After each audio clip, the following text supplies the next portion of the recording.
At listenuptv.com, we take faith conversations one step deeper. Check out our blogs, send us your questions, and let us know what you think. That's listenuptv.com. Over here you have a desk, chest of drawers, you have a nightstand, a light, an alarm. It's mine? Yes, sir. What? Never had one before.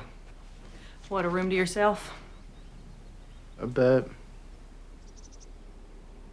It's a movie that's helping launch a national conversation on giving older youth without parents a second chance at being in a family. Virginia Rowden directs social policy for the Ontario Children's Aid.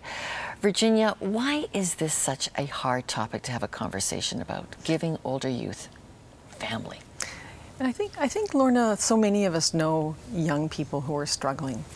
And sometimes we're afraid to ask the really pointed question, how are you doing? Or as in the movie, the mother asked, where are you sleeping tonight? Your kids, my kids, our sisters and brothers and aunts and uncles, we all know people in our family who aren't doing well at different points of their lives.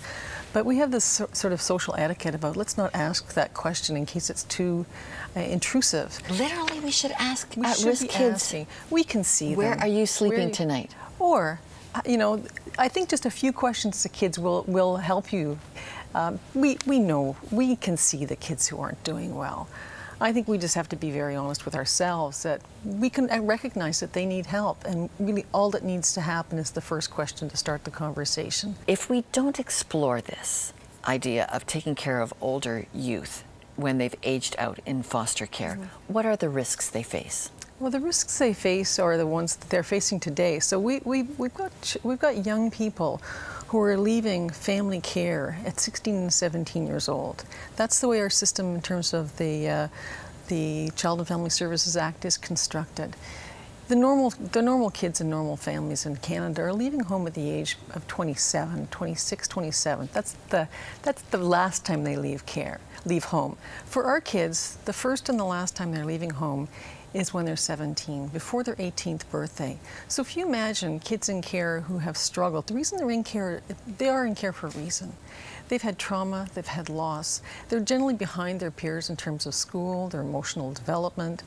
And we're expecting those kids to be able, at the age of 17 and a half, to launch themselves into an independent life where they have to get an apartment, learn how to do their laundry, budget, buy groceries, cook, manage all of their financial affairs, and go to school.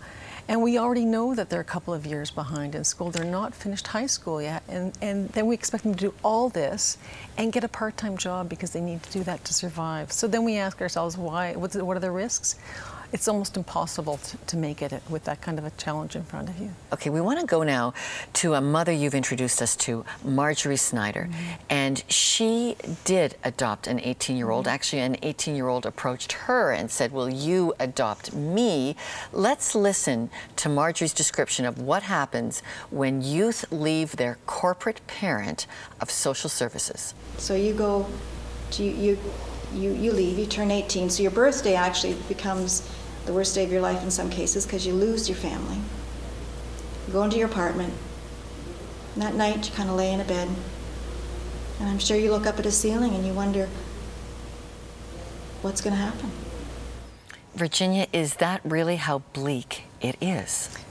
The 18th birthday is a very bleak day. And yes, that is how bleak it is. But I think for most kids, if they decide to stay on, the real critical point comes on their 21st birthday, when they know there's actually no option to come back for any kind of support from the agency at all. Virginia Rowden, Child and Family Services, thank you very much. Thank you. And when we come back, the end of the road for a girl who had been placed in 22 different homes. It made me resent foster homes. I didn't want to go back.